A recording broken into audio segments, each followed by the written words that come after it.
Hello, ayan. Minarinate ko ng aking chicken.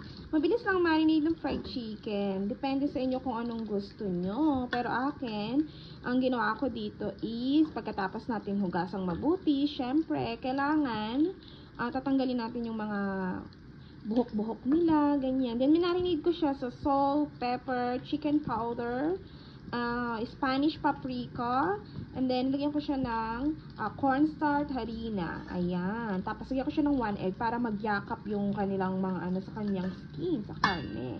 And then, i-marinate natin siya ng about mga ilang minuto or better kung the night before nyo siya lutuin. Pero ako kasi parang madalian to. Fried chicken ang gagawin ko, guys. Pero may alternative na luto sa fried chicken. Ayan. Pwede siyang iyan sa kalamansi na may toyo. And then, patis o kaya patis naman.